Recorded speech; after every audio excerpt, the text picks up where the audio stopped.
And Karen, if you want to get us started, the recording has begun. Thank you, Sam.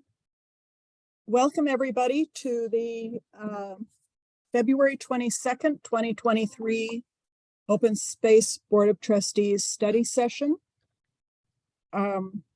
Because this is a study session, we will not be taking public comment this evening, but welcome to all those of you who have logged in and are joining this virtual meeting. And Sam is going to read the directions from the city about proper conduct in these meetings. Thank you.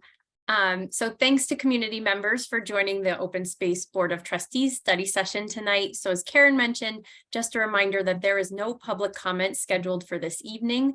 We typically review slides with rules of public engagement at the start of our regular business meetings.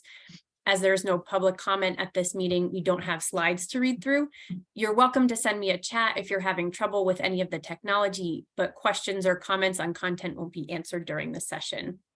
And with that, Karen, that'll bring us to the next part of our agenda.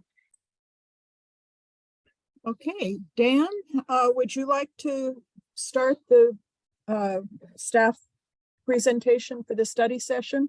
And then for those of you who are watching, our agenda has staff presentation first, and then following that, there will be board discussion and Q&A. Great. Yeah, thanks, Karen. Welcome, everybody, and thanks for joining us on a cold, blustery night. Just kind of a reminder of how we ended up with the study session. This was a session that was initially scheduled for, I believe it was a January business meeting, but due to some lengthy discussions around e-bikes and some other scheduling issues, we decided to pull this off of a regularly scheduled meeting and instead establish this separate study session because it's a pretty robust topic area. Staff has a presentation anywhere from 30 to 45 minutes or so.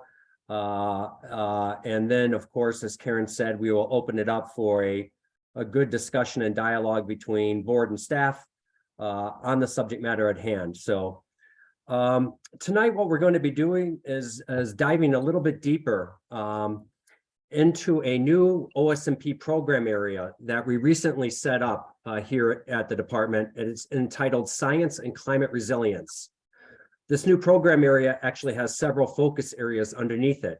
And tonight we'll be highlighting and discussing climate resilience, and more specifically, the topic of wildfire resilience.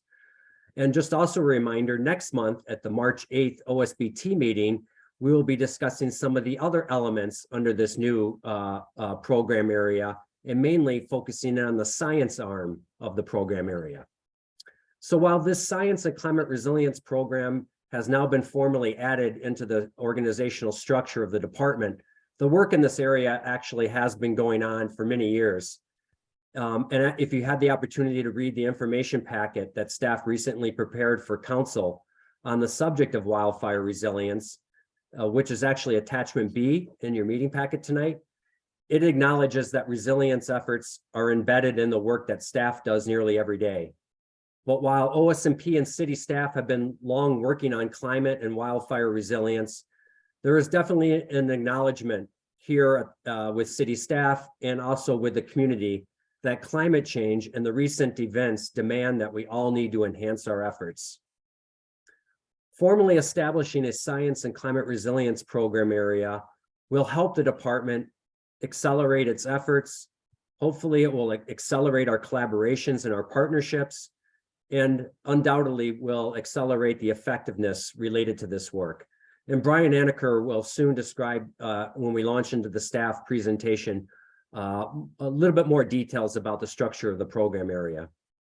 Of course, this ambitious work must be put into the larger context, as the work we do here at the department level must be linked to and partnered with other city departments, other jurisdictions and agencies, both locally, at the state level, and of course at the federal level.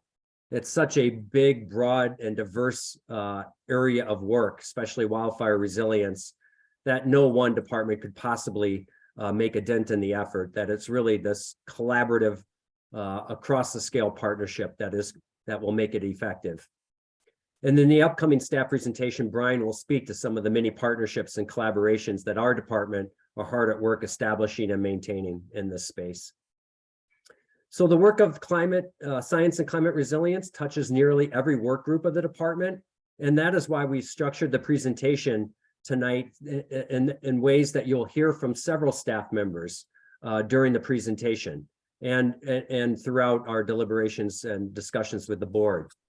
And so because it touches upon many different staff, I thought we would start today with some brief introductions of staff that are supporting tonight's discussion. I want to also welcome a new member of our team in just a bit, and also want to welcome one of our colleagues and partners over at Fire and Rescue. So with that, I'm going to call your name if you're supporting tonight. And if you could just briefly introduce yourself and your title, and maybe just a brief area of work that you do related to this subject matter, that would be great. And I'm going to start off by introducing Brian Anaker. Hey everybody, Brian Anaker, Senior Manager for Science and Climate Resilience, and stay tuned, you'll hear what I do in a minute. Great, Brian. Dakota? Hi, everyone. I'm Dakota Anderson. I work with our education and outreach team, and a major focus of mine over the past few years has been looking at climate change and how we educate our community about climate change. Great, thanks, Dakota. And Chris Warner. Hey everybody, Chris Warner, Vegetation Stewardship Senior Manager with Open Space and Mountain Parks. I'll be talking a little bit about our efforts on resilient landscapes and how we put our field work to use and fire mitigation efforts. Great. And Burton Stoner? Hi, everybody. Burton Stoner, Rangers Senior Manager. I'll be covering the operations area tonight. Great. And those are the main presenters, but of course we have a number of staff that have helped us prepare for tonight and that are actually here tonight supporting the conversation. And I will start off with Alicia Alexander. Hello, Alicia Alexander here, Senior Policy Analyst in the Climate Resiliency arm of this new program, focusing on currently decarbonization of our operations, working on strategies and large scope of resiliency and the overlap of that. Great, thanks, Alicia. And I would like to introduce the newest member of the OSMP staff team. I believe this is the first week on the job here at OSMP, and that is Carrie Webster, our new OSMP's Wildfire Coordinator Senior Program Manager.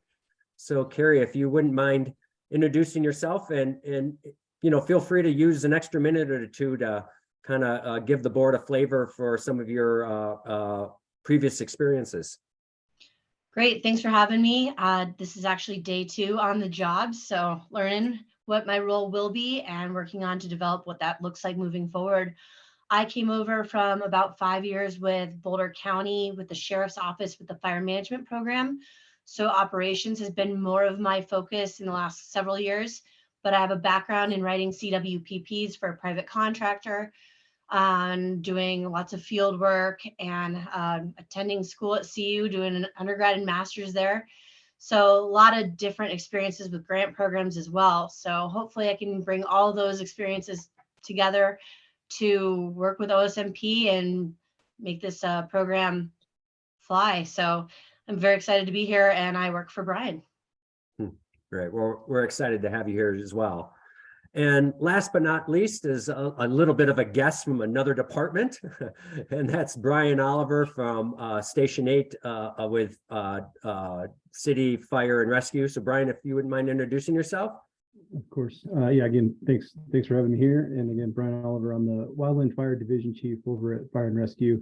And again, my big role there is to more or less manage our response and our incident management groups for fire, but then of course assisting with subject matter expertise in mitigation, prescribed fire, and some of those other things, and how trying to be that conduit that links, OSMP, fire rescue, utilities, and all these other departments that have to deal with climate resilience and wildfire resiliency. So happy to be here. Great. Thanks, Brian. Thanks for joining us. So that was just my brief introduction to tonight. And with that, I'm going to turn it over to staff and Brian Anaker to get us kicked off. Thanks, Dan. Good evening, OSBT. Good evening, staff. Welcome to an update on OSMP's climate action and wildfire resilience programs. Leah's driving the slides, so presenters just say next slide and Leah will do the buttons for us. So next slide. All right, I need to move these heads out of the way so I can see the slides. Here we go. All right, here's an outline for tonight's staff presentation. I'm going to start with a brief overview of the Science and Climate Resilience Work Group that Dan mentioned. Then we're going to do a deep dive into all things wildland fire. We're going to use these Forest Service National Cohesive Wildland Fire Management Strategy Goals, which is a mouthful, but you'll see these three repeated throughout tonight. We'll hear from Dakota on fire adapted communities. Chris Warner will speak to resilient landscapes, and Burton Stoner on safe and effective wildfire response. We'll ask that you please hold your questions if at all possible. We'll have plenty of time for engagement between staff and the board after the presentation. Next slide, please. Thank you. So here's our work group. I'm going to be the Senior Manager of Science and Climate Resilience. I'll be a direct report to Dan, and in turn, I'll have 3 direct reports myself. My position and all of these 3 positions are inherently integrative. As Dan mentioned, these topic areas of science, climate action, and fire touch a lot of different staff and a lot of different people outside of the department as well. You know, we have dozens of subject matter experts within the department alone across these areas. So it won't just be these 4 delivering on these services. We're going to play a highly integrative role in trying to bring these forward. I think I heard a little sound there, but I'll keep going. So on the left, you see a senior ecologist position, senior ecologist across science policy and research. That's in Ann Lesberg, who's been with the department for about 13 or 14 years already. So Ann's already working hard across these 3 services or functions, delivering high impact, low cost science, conducting rapid transformation of data into knowledge, and strengthening our science communication. As Dan mentioned, you'll hear more about our science program, both from Ann and myself at the March business meeting, so stay tuned for that. In the middle, Alicia, as you just were introduced to, is our senior policy analyst across climate resilience. And as she mentioned, taking on all things climate action, climate mitigation, adaptation, resilience, including decarbonization, as well as natural climate solutions. Alicia and I and others are working hard on thinking about our engagement plan, both with staff and the community and the board on all things climate action. But you can plan to hear from us more about that later in 2023. And Carrie, who you just met, is our new Wildland Fire Senior Program Managers. Welcome, Carrie. These are the same 3 goals that we just mentioned on the previous slides. So those kind of become the backbone of the service she's going to deliver in her job description. Fire adapted communities, resilient landscapes, safe and effective wildfire response. Instead of asking her to deliver a presentation on her second day on the job, we're subbing in Dakota, Chris Warner, and Burton Stoner to play that role tonight. And with that, I'll go one more slide. Next slide, please. All right, I just want to set the stage about these 3 goals that I keep mentioning because they are going to be the backbone for tonight and other engagement on wildfire. So we're going to try them out with you. So the first one is fire adapted communities. Dakota will be presenting on that from his education and outreach perspective. That one reads, human populations and infrastructure can withstand wildfire without loss of life and property. The second you'll hear about is from Chris Warner, resilient landscapes. You heard a lot about this from Chris recently in his last presentation of the board.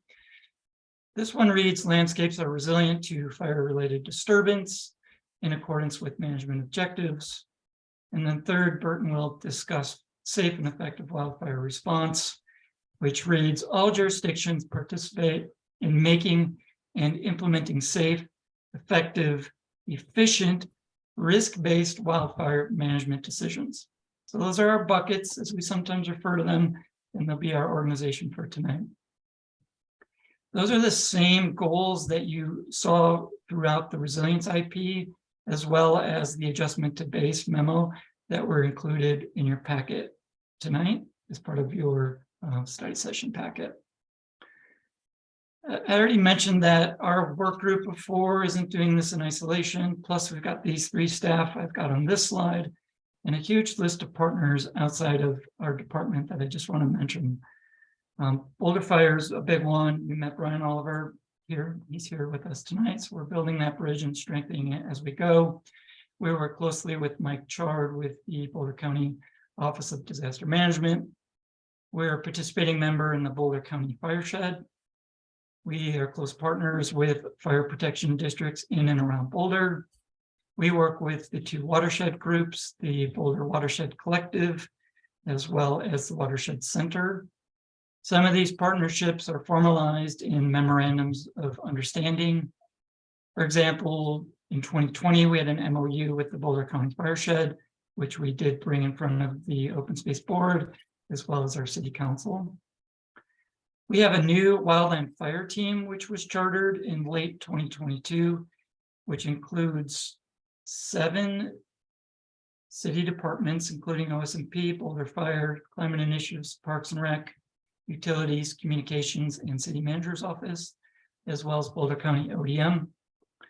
This team also has an executive body comprised of all the directors from those departments and the fire chief, and a core team, which includes staff from each of the departments. And together we go to work on strategic planning to build this integrative wildland fire department program, as well as budgeting, planning, and going into work together on key projects like the Community Wildfire Protection Plan, CWPP. And the last partnership I'll mention is collaboration with CU Boulder and the faculty there through the Center for Sustainable Landscapes and Communities, CSLC. And right now we're working forward towards a deadline of March 1 to put in a stage 2 grant proposal to the National Science Foundation's civic program, which is intentionally trying to bridge between academic groups like CU Boulder and municipalities like City of Boulder. We're working with them as well as Climate Initiatives Department and the city. And the proposal that we're putting in is focused on wildfire risk reduction in the WUI wildland urban interface for the City of Boulder. So we're excited about that initiative and stay tuned. We should know this summer if we get that funding to move forward. Next slide. So I'm going to turn it over to Dakota, who's going to talk to you about fire adapted communities, and he's going to set an even broader stage for you first, talking about the bigger picture of climate change and how it links to wildfire, and then talk about how we are preparing for fire, working with our community, including visitors and neighbors. And with that, I'm ready to turn it over to you, Dakota. All right, thank you, Brian. Yeah, as Brian mentioned, I'm going to be talking about fire adapted and resilient communities today. But before I do that, I sort of just want to set the stage with climate change. So next slide, please. So I wanted to start with just a summarization of where we at with the state of climate change, both at a global level and also at a local level. So first, I'm going to take a look at the global level here. A lot of these highlights are just high-level summarizations and things that I took from the Intergovernmental Panel on Climate Change, which is a part of the United Nations. This panel is sort of considered as the top source of information when it comes to climate change. So some things that we're seeing is, one, the effects of climate change are already here. A lot of reports coming out of the past 2 decades would show the effects in mid-century or even 2100, but we are seeing the effects today here right now. Another important highlight here is that we need to be reaching net zero emissions by mid-century. The planet has already warmed about 1.1 degrees Celsius, and if we want to hold it under that 1.5 degrees Celsius mark that was set at the Paris climate talks, then we need to be hitting net zero by about mid-century. And that doesn't just include greenhouse gas reductions, it also includes that carbon drawdown piece. That third bullet point is really important because this relates to us here at Open Space. And it's this idea that protected natural lands are vital. This most recent report called for 30 to 50% of conservation of natural lands and waters. So it really shows about how our protected natural lands are going to be our greatest ally in the fight against climate change. And that fourth bullet point is really important, especially as we think about what we are all talking about today. And that is that resilient communities and landscapes are a major focus of climate change work now. This most recent report showed us that even if all greenhouse gas emissions were stopped today, the planet would still continue to warm for the next 30 years. So the effects of climate change are going to be present over the next few decades. So we need to be focusing on creating and fostering resilient and adaptable communities and landscapes that are better able to withstand the effects of climate change. Next slide, please. This takes more of a look at sort of a local level. This information and data is coming for the CU Center for Sustainable Landscapes. This is out of their 2020 Ecosystem Trends report. I do think it's important to note that this is only 30 years of data, so it can't directly be tied to climate change, but it's still an important trend to be looking at as we see that Boulder is getting warmer. In fact, by 2050, it is predicted that half of the summer will actually be 95 degrees or hotter. Next slide. So this graph is a little bit more confusing to read, but what this is showing is our annual precipitation in Boulder over the years. And what the data is suggesting is that our drier years are getting drier and our wetter years are getting wetter. And also a really important aspect of this that the data is suggesting is that our late winters and springs are getting wetter, while our summer months and fall are getting drier. This is really important because that's exactly what we saw in 2021 with a really wet spring and then a bone dry second half of the year. And that was part of one of the aspects that led to the Marshall Fire turning into the event that it did. Next slide, please. So what are effects here on open space locally? Well, first off, we're seeing an increase in intensity of extreme events. You don't have to look too far into the past to see examples of this. There's the 2013 flood, the 2020 Calwood fire, and the 2021 Marshall Fire. That Calwood fire pictured there on the left was burning so intensely that at one point it was burning at a rate of 35 acres a minute for over 3 hours. To put that in perspective, that's about the equivalent of 26 football fields burning a minute for 3 hours straight. We're also seeing things like ecosystem changes. So these are not quite as obvious as some of these extreme events. They're a little bit more nuanced, but they're still really important. We're seeing things like loss of certain plants in certain micro hotspots, a decrease in biodiversity, an increase in invasive and aggressive species. We're seeing an asynchrony with our pollinators and flowering blooming times that are happening earlier in the year. And we're also seeing things like an increase in toxic algae blooms, such as blue-green algae, which is pictured there on the right, and is a problem in a lot of our open space lakes and ponds. Next slide, please. So one thing that we're also seeing is changes to our visitation patterns. And I think it's important to note that we haven't done any specific research studies on this. A lot of this is just observational data from being out in the field all of the time. But we do actually have some data from our Human Dimensions team that we can look at to support this. So what that graph there is showing you is it's showing you the number of visits to the Chautauqua Trail. And there are the same Friday, just a year apart. The blue line is showing you a typical September day with a high in the 60s. The red line is showing you a record heat-setting day with a high of 99 degrees. And what's really interesting here is that the number of visits to the Chautauqua Trail were actually pretty similar between the 2 days. But as you can see, on that really hot day, there was a massive spike in the morning, followed by a massive decrease in the afternoon. This is important because it not only affects our visitors' perception of how busy our trails and trailheads are getting, and that might be driving them into areas to get away from people and into areas that might not have the capacity to withstand that visitation. But it's also really important for us as a department to be thinking about where and when we allocate our resources, especially our resources that are public facing, such as our education and outreach team, our rangers, and our volunteers. Next slide, please. So I wanted to quickly tie climate change back into extreme disasters because, of course, today we are really focusing on wildfire. Research is showing us that the threat of wildfires will increase exponentially across Colorado in the next 30 years, and that recent wildfires were likely made worse by the effects of climate change due to these dry conditions, record warm weather, low humidity, and low fuel moisture.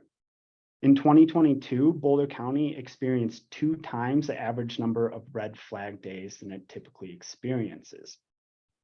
That graph there on the right is a great visual representation of this. So what that graph is representing is the number of acres burned from 2000 to 2020 in a visual pie graph. And as you can see, 1 year of that 21-year graph takes up more than a quarter of the pie chart. And if you include 2015 and 2019, that is just 6 years of a 21-year graph that takes up more than half of that pie chart. So you can see how these fires are burning more. A part of this is the fact that we are now looking at a year-round fire season. And I do also think it's important to note that this doesn't mean that every fire is going to be massive and intense in an event like a Calwood or a Marshall fire. There are plenty of examples of fires popping up, such as the Encar fire or the Sunshine Canyon / Sanitas fire that were responded to and taken care of business as usual. It's really just that the probability of these extreme events happening are increasing. Next slide, please. So this graph, I understand it's a little blurry and kind of jumbled and hard to read, but essentially what this graph is showing is the number of flash flood warnings that have happened in Colorado by each year. Wildfire is directly tied to flash floods. Fires removes vegetation and organic matter, which leads to less water absorption and storage. But what's interesting is when a fire burns really hot, it can also cause the soil to become hydrophobic. So the soil almost turns into this waxy-like substance and the water races right off of it. And so what this graph is showing is that scary purple line there is the number of flash flood warnings that happened in 2021 compared to other years, obviously coming just 1 year after our horrible 2020 fire season. Next slide, please. So now that we kind of have a better understanding of how climate change is affecting us, now I want to talk about this idea of fire adapted and resilient communities. And again, this definition is that human populations and infrastructure can withstand wildfire without loss of lives and property. Next slide, please. The way really that we're looking at this at Open Space is sort of in 2 ways. The first way is the physical aspect of a fire adapted community. As we all know, we manage a lot of public and natural land, so we don't have too much of a say in a lot of what happens here, but that doesn't mean that there's not other departments within the city working on it, and especially other departments that we are partnering with. Again, Brian Oliver being here on the call tonight. So Boulder follows the International Code Council. We do have some local amendments, like we do not allow wood roof coverings, but due to that code, we have about 1,400 homes that are considered to be in our wildland-urban interface. Boulder Fire Rescue does wildfire home assessments. So this includes the curbside assessment, which is where staff goes. They don't leave the sidewalk. They just look at the home from there and try to assess how safe and protected the home is from fires. And then they also do a detailed home assessment, which is where the resident actually schedules this. Staff comes out and is able to get on the property and do a more detailed assessment. What those percentages are showing is the percentage of that 1,400 homes in the wildland urban interface that have had those assessments completed. We are also collaborating with Boulder Fire in a way to help better understand what our community's concerns are with wildfire and try to address the issues that are related to OSMP. Another city organization we're working with is the Cool Boulder campaign, which is in close partnership with our climate initiatives team. This campaign really focuses on urban heat and what we can do in our urban setting. And part of that is creating pollinator pathways. So planting native seeds in our own yards. So we have been working with them to help provide seeds and also looking at planting native species at a lot of our trailheads. Next slide, please. So the other way that we are thinking about fire adapted communities and resilient communities is through that emotional and psychological aspect. We recognize that a major aspect of a resilient community is that emotional and psychological capacity to deal with climate change and to deal with its effects. So we're striving to educate our community so that they can understand climate change and feel empowered to do something about it. Those pictures there are of our amazing education and outreach team that have been working on these things over the years that we'll dive into a little bit more. Next slide. So the first thing that we had to do is we had to determine what I like to call the what and the how. What about climate change do we want to communicate? And then how are we going to communicate that? So you can see there on the left, those are the major themes that we came up with. And then on the right there, you can see our different strategies to actually talk about climate change. I want to draw attention to that first bullet point, this idea of people, place, climate, and empowerment. We adopted this from a local nonprofit named Protect Our Winters. And it's the idea that when talking about climate change, we first have to connect to the person. Once we've done that, then we want to connect the person to the place so they could understand why open space is special. And then once we've built that rapport and taught them why this place is so special, that's when we start talking about climate change and its effects so they could understand why those effects are important. And then of course, we always want to leave in a place of empowerment. We try to be solutions focused. We have a big focus on climate action. And really, we're just trying to figure out how to tell this story in a proper way that elicits an emotional response to climate change. Next slide. In 2022, we put a really big focus on climate action. So our education and outreach team collaborated with volunteer service learning and partnership staff to promote certain one-day volunteer projects as climate action. Now, again, the work that OSMP has been doing over the past few decades and these projects have really always been directly tied to climate action. So we didn't have to change any of these projects. This was more looking at these projects and promoting these projects in a different light. And a part of this was I created an educational component to these volunteer events. I would actually show up and talk with the volunteers, teach them about climate change, but more importantly, teach them about how the work that they are doing that day is directly related to climate action. This helps empower people to make a difference with climate change. It teaches them the importance of public lands in regards to climate change. And it also teaches them that stewardship of public lands and recreating responsibly is direct climate action.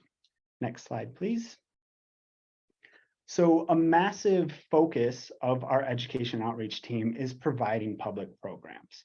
So these are programs that are free to the community. All they have to do is go online and sign up.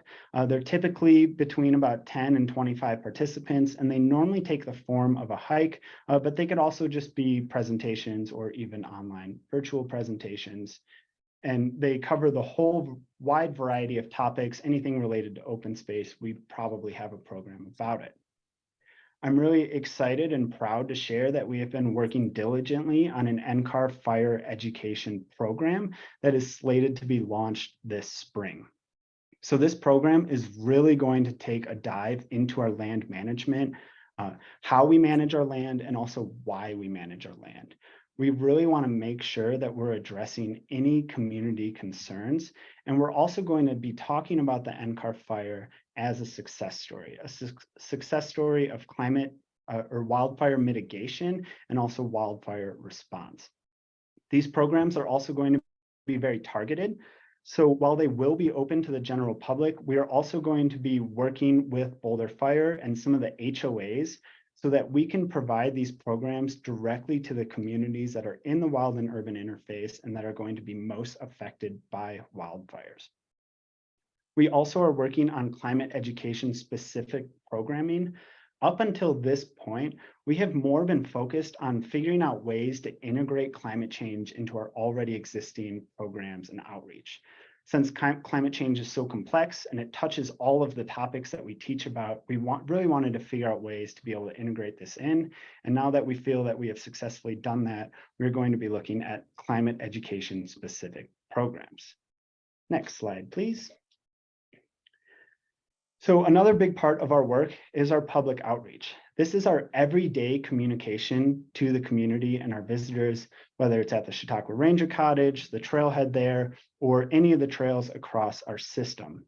Our outreach team really strives to be that smiling and welcoming face of OSMP.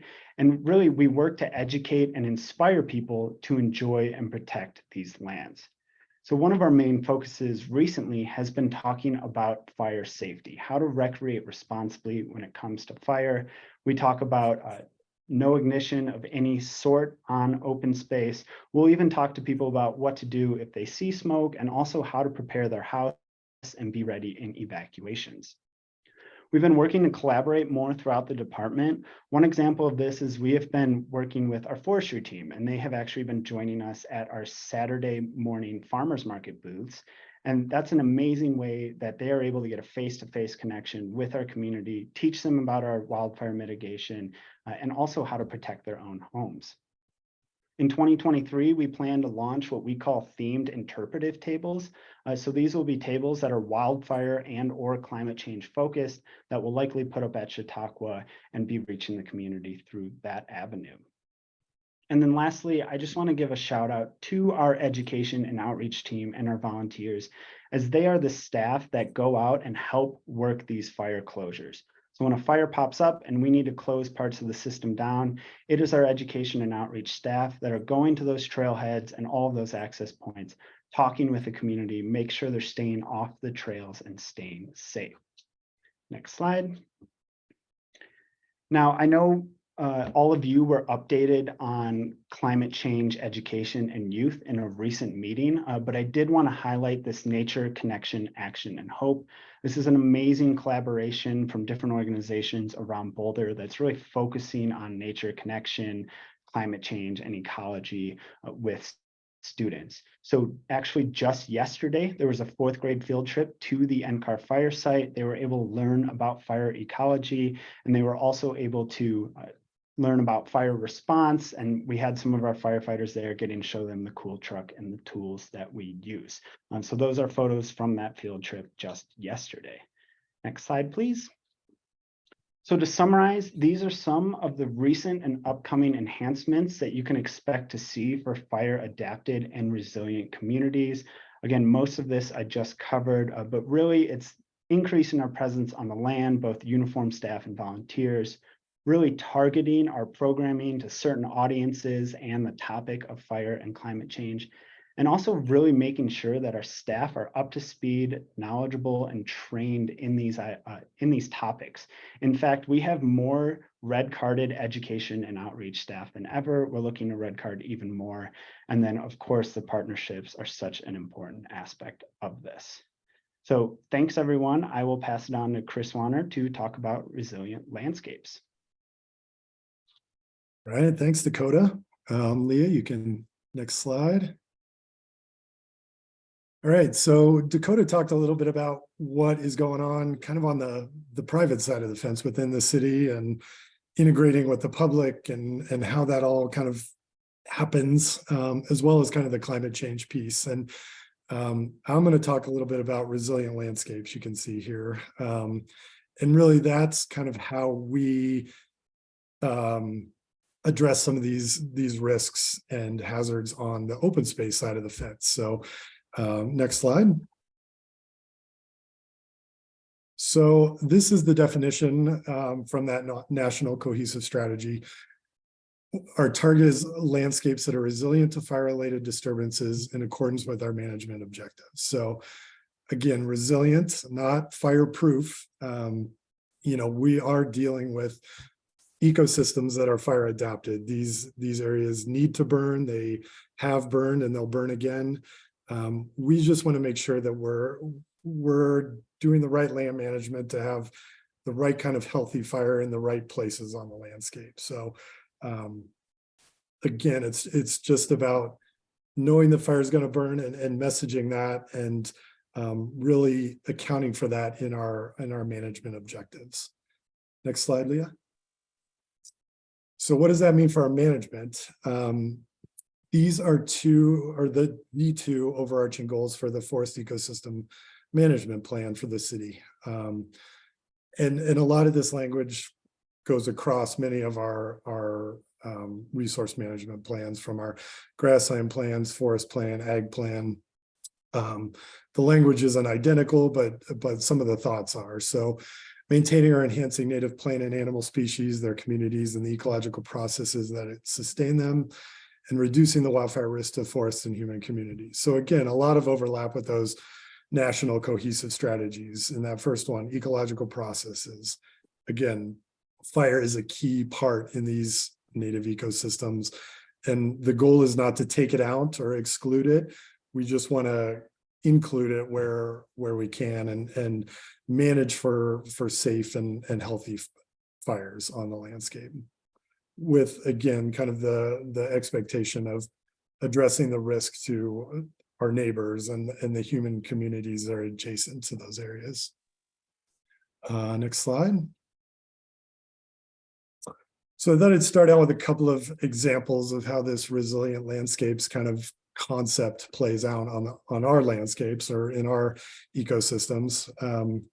Start with the NCAR fire. The NCAR fire earlier, well, just about a year ago now, spring burn, the definition of a wildland urban interface fire. You can see it in this picture. It's right in those fuels that transition from the wildland to the urban areas. Really, it was kind of the kind of situation that we planned for. We don't want to see, but is somewhat inevitable again when we're dealing with these fire adapted ecosystems. So next slide. So again, it was a spring burn, started in the Bear Canyon area, wind driven, about 200 acres in size when all was said and done. Kind of a steady wind out of the west pushed it to the east towards town, and to the south towards El Dorado Springs. So lots of things going on with this burn. Again, right in that wildland urban interface, right next to our community. So it came along with trail closures, evacuations, and an extensive response from over 50 local agencies to really, get on top of this one really quick. Fortunately, in this case, a lot of variables lined up to our benefit, from the weather, firefighting resources being available, and really the fuels and fuel conditions aligned that day to limit the fire growth and avoid spread into the city. Next slide. So another thing that we had working in our favor in this area was work towards those resilient landscapes. We had done over 600 acres of thinning in the Shanahan Ridge area over the past 10 years. Another 500 plus acres of grazing to address tall oak grass management. And again, it fell right in the right place. The fire burned south and east into these areas that had been grazed and areas that had been thinned, where the fuels had been reduced. And it really gave our fire crews an advantage, a strategic advantage on the landscape, to be able to hold it and go direct on, those reduced grassland fuels, those reduced forest fuels, and really corral it and keep it in the box, which is what those strategic fuel management treatments on the landscape are really intended to do. So thankfully it all worked out in this situation. Next slide. So wildfire is never an ideal situation. In a prescribed burn, you're picking the day and you're picking the conditions. In a wildfire, Mother Nature's driving the bus, and it's going to go where it goes. So, you know, there are all those impacts to the public as far as displacing people and closing the trails and all the things that go along with that. But there are these ecological benefits that come along with fire, whether it be kind of a mixed severity wildland fire or an intended prescriptive burn on the landscape. So, you know, some of those things that come along with reintroducing fire to the landscape are kind of those ecological benefits of controlling non-native species, rejuvenating native plant species, and really recycling a lot of those nutrients that, you know, wouldn't be possible without fire. The cost benefit here, probably not a cost benefit when it's a wildfire and you have 50 agencies responding, but when you can have a prescriptive burn kind of when you plan it, it's a very cost-effective fuel treatment, often costing about a half to a third of something like thinning and cutting a bunch of trees. You get that cost benefit when you can reintroduce fire, and it's, you know, it's got its own challenges, but lots of benefit that come along with it. And then fuels management. This is a picture of the NCAR area directly the day after the fire was put out, and you can see, you know, it's removed a lot of those fine fuels, the grasses, the needles, the pine cones that you wouldn't be able to rake up or, you know, kind of do at any scale other than with fire. So there's just these added benefits that fire is really the only way to manage. Next slide. So, of course, I got to talk about the flip side of what those conditions can lead to, and what you know, more extreme fire behavior might look like. And, you know, again, the Marshall Fire is one that we have an example right in our backyard and on our landscape. In this case, just a few months before the NCAR fire, and a very different outcome. Extreme winds over 100 miles an hour, dry conditions, you know, after a long stretch of drought, lack of snow cover, and a mix of these wildland and urban fuels, all led to the devastating outcome of the Marshall Fire in December. So we can look at a similar map. In this case, you know, it's got the same treatments on the landscape. A good portion of our system had been grazed months, if not weeks, before the Marshall Fire. Hayed areas, prairie dog colonies, all these things that could reduce fuels on the landscape. And, you know, 100-mile-an-hour winds are not, those resilient landscapes just aren't going to hold up when you have the 99th percentile weather conditions. So, you know, resilient landscapes and fuels management have their limits, and we have to consider both kind of how we're managing the fuels, and then having those adaptive communities that Dakota talked about. How do we address that transition between wildland fuels and urban fuels, and make sure we're being strategic about where those things are happening on the landscape. And if you're interested, and if you haven't already dug into it, there's a facilitated learning analysis that came out of the Marshall Fire that has an incredible wealth of knowledge about fire behavior and what happened and what went right and what didn't go right in that situation. So if you're interested, that's definitely something worth checking out. Next slide. So in all these situations, you know, we've got lessons and takeaways that we want to incorporate into our management. So in the case of the Marshall Fire, it shifted a little bit of how we think about fuels and where we think about fuels and what those transitions are. You know, grasslands burn, and grasslands again are adapted to burn. And in the case of the Marshall Fire, it was a quick, fast moving, high intensity burn in grasses, which, you know, usually grass fires don't produce a lot of embers. If you compare that to the photo on the left, this is, you know, non-native tree cover that is going to kick up a lot of embers. So, you know, one of the things that we've started thinking about is, again, where are these fuels on the landscape and within the context of our neighborhoods. And, you know, the picture on the right is ditch fuels that have been accumulating over years and years. And, you know, if those are adjacent to communities or adjacent to homes, those are definitely things we want to incorporate into our management going forward, and thinking bigger scale in these grassland fuel types. So, you know, another takeaway from the Marshall Fire was just our response as far as post-fire recovery, and seeing how things bounce back, you know, putting closures in place to make sure the vegetation has the opportunity to recover, and getting on weed management within weeks of the burn, and making sure that the natives have a good foothold to recover in those areas. So lots of pieces to consider once we have one of these burns. Next slide. So just a few of the tools in our toolbox when it comes to resilient landscapes. Again, techniques to mimic fire. You know, we can thin trees, we can graze areas, we can use prescribed fire to mimic the, you know, kind of the response from a wildland fire. Also focusing on boosting our resilience in the face of fire. So, you know, treating weeds, encouraging native species diversity, reducing competition, all those things that can make these areas more resilient again in the face of wildfire.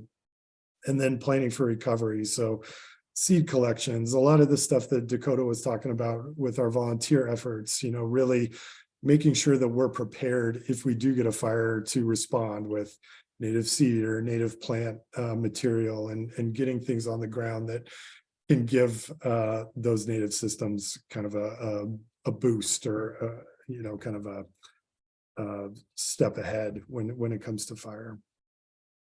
Next slide. So I talked a little bit about all this stuff. There's a lot of words on here, and you don't have to read every one, but we talked a little bit about this in my December update about our veg stewardship. But, you know, a lot of projects going on the landscape and on the OSMP system that really directly impact both ecological health as well as kind of this resilient landscape in the face of fires. So a lot of the collaborative efforts that Brian already mentioned, our ecological management plans, you know, everything from our forest plan implementation to our grassland plan implementation to agriculture, you know, addressing fuels along ditches, like I said, and working with our local ditch companies to address fuels and cleanup. So lots of different things going on that address these landscapes. Next slide. So, and in addition to that, a lot of the stuff that was in the IP about the Boulder climate tax has led to and is leading to a number of recent and upcoming enhancements. So staffing, you know, we've got 2 brand new standard positions that have fire or fuels right in the title, Carrie's position being one of them, which will, you know, directly impact and help us get hopefully more prescribed fire on the ground, get our planning, you know, kind of added to, and then looking at enhancing and increasing our forest crews, our vegetation management crews. Again, a lot of those resources that are getting stuff done on the ground. A number of grants. We just got word a couple of weeks ago that we got one of the furworm grants for about $135,000 to do forest management on our system. Another $80,000 in state and federal grants this year for weed management on open space lands. Looking at increasing our fleet of equipment to support all that stuff. You can add all the hands you want, but if they don't have the trucks and the chippers and the chainsaws to make it work, you know, they're only going to make it so far. And then finally, planning efforts, you know, everything from the Community Wildfire Protection Plan to funding research on grassland fuels, as well as ditch fuels, just trying to get a better understanding and a better handle on where the risks are related to these kind of not new fuels, but fuels that we may be thinking about differently post Marshall and other big events. So that's a quick synopsis of kind of the resilient landscape piece of the trifecta here. And I am going to pass it off to Burton to talk a little bit about response. Next slide. Thanks, Chris. That was great information. Hope everybody's holding up. We'll move through our sections and I'll pass it back to Brian in a bit here. But I will be covering our safe and effective wildfire response. And as it states here, all jurisdictions participate in making and implementing safe, effective, efficient, risk-based wildfire management decisions. Really, an effective response to a wildfire, it requires that emphasis on partnerships and role clarity. And so, again, I'm going to be focusing in on just our department resources tonight.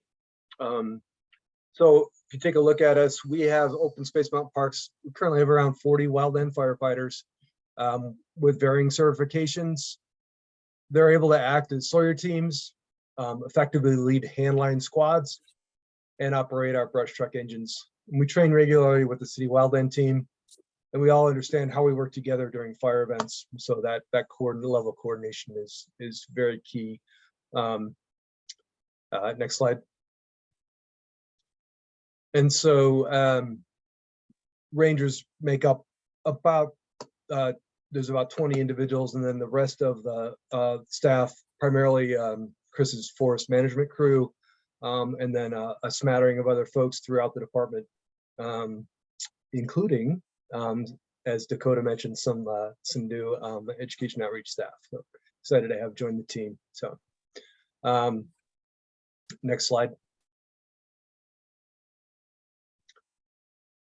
You know, there certainly been large winter wind-driven fires in Boulder County during the past 40 years. But however, as Dakota was describing, you know, that recent fire activity and red flag warnings, which have been about double or triple than the normal number in 2022, really do point to the situation that Dakota was describing of the trend towards a 365 year fire season, really. And so going back to what Chris was describing during the Marshall fire, the response to that Marshall fire required massive evacuations, and Rangers were actively involved in door-to-door notifications close to the flaming front. And again, during the NCAR and the Sanitas fire that you see pictured here, Rangers joined other county resources to evacuate areas, and that trend of that was a bit of a changing trend towards moving to evacuating broader areas around fire events initially, and then going back in. So there's a bit of a change in how we operate that we're evaluating. You know, and Rangers work closely with outreach staff to evacuate visitors, close trails on Open Space Mountain Parks properties, as we did at Sanitas during this fire. Another great tool that we have now is the expanded use of Everbridge phone notification warnings, a relatively new technology that really does aid our evacuation efforts. Next slide. I really want to talk quickly about you know, the things that Open Space Mountain Parks can control is being very diligent to deal with some of the issues as we can. And so what that map is showing is it's a heat map of showing the locations of campfires over the years. And this map was generated in 2017, and it's still actually pretty current as far as where we typically find campfires, either burning or cold, and deal with that. So Rangers are on patrol for those on a regular basis. We just have an example of one at the summit of Green Mountain. Not a great place to have a fire start. The other thing that the department took on was really putting a fire ban in place effectively, and so we removed grills from our areas. Really, there was a lot of times where they weren't being used for cooking. They were people were gathering firewood and having pretty unsafe fires in those areas. So one of the reasons that we did that. Some of the other things that that we've been able to work on, as Dakota mentioned, is the messaging at trailheads, just to help our visitors prepare, to really think about where they're going and how to get out, depending on if a fire were to start, and given the different locations, about how to get out of the system.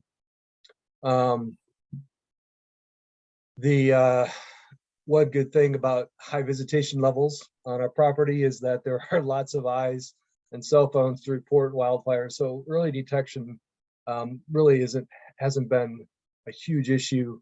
However, the increasing use of technology is a great thing for us. And so we're partnered up with the county with a demonstration of fire detection cameras. The company's called Pano, and I'll leave some of the details of that at Chief Oliver if for questions and answers around how that's playing out. But it has been mostly successful. It'll continue through this year and probably into next year, sort of the same setup. And then there'll be a lot more city and county work together to review that program and options. The other kind of detection things that are out there, the county Office of Disaster Management's, working on updating, replacing sirens for disaster management. The other tool is called Zone Haven. And again, I'll let Brian Oliver describe how that really works for evacuation routes within the city of Boulder. And then that is also going to be implemented countywide in a bit. And that is it's a great public facing awareness as well. Next slide. I should have had a picture of Carrie up here for resources available. I'm very happy to have her join the team. She brings a lot of great experience, understanding of wildfire, and I really look forward to working with her on a lot of refining of internal operations.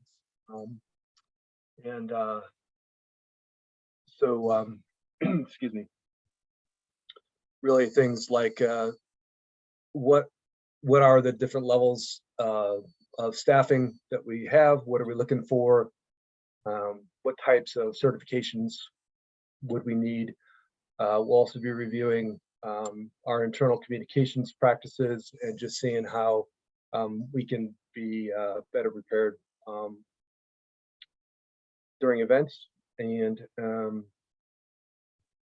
some of the additional training that we'll have for with our outreach staff just to make those trail closures even more efficient. So in the future, lots of enhancements like that for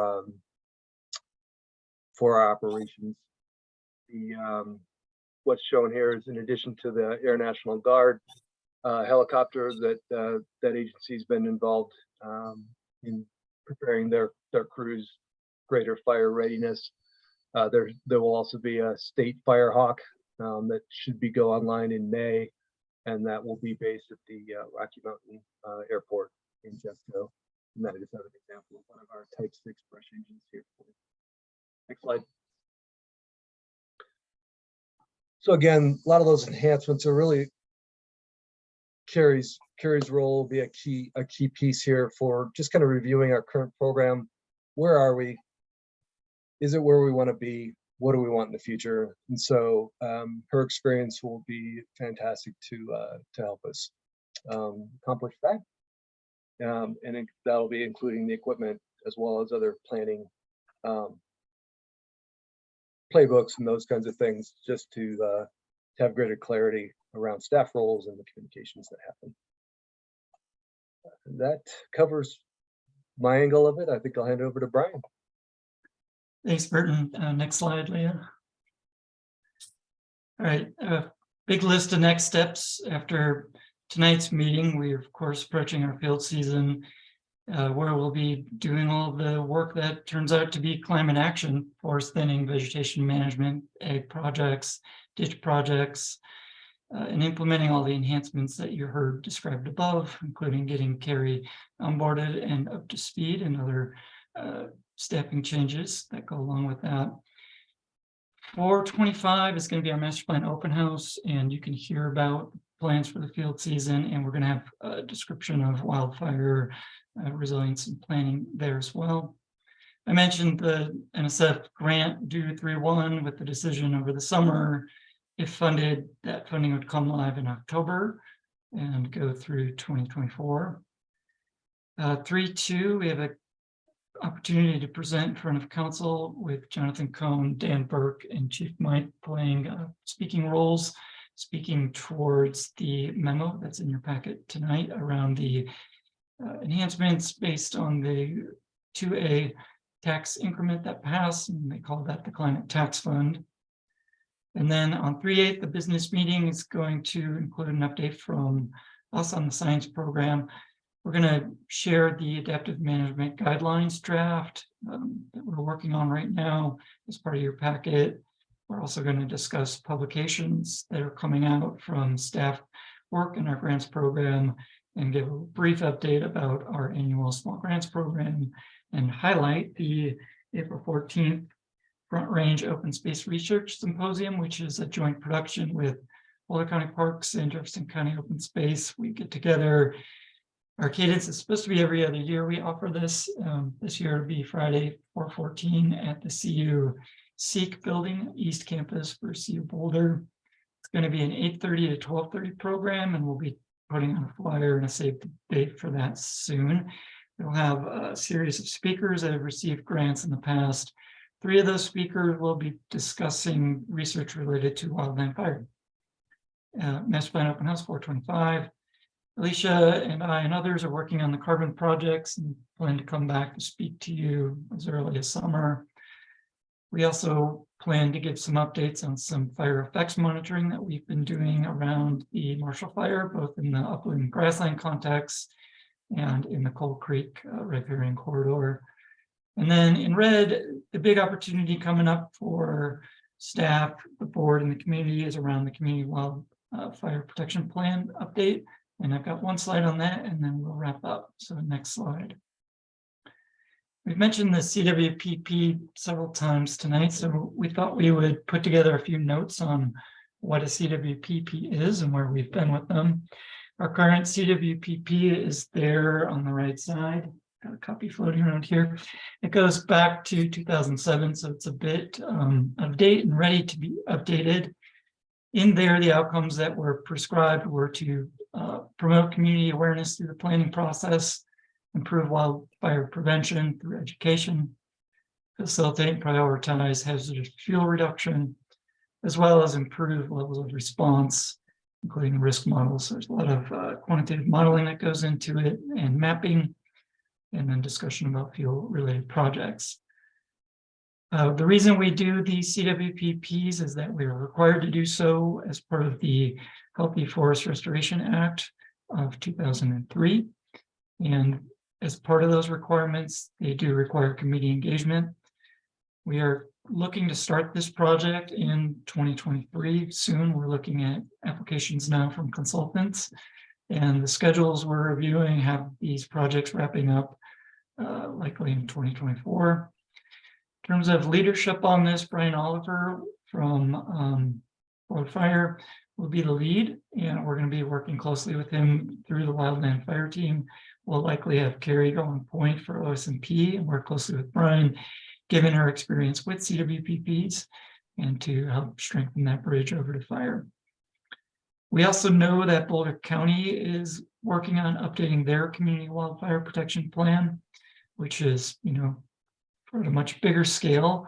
And we're in regular contact with Meg Halford at County, who's been hired to deliver that project, and also in charge of administering the funding that comes out of the 1A tax fund for Boulder County.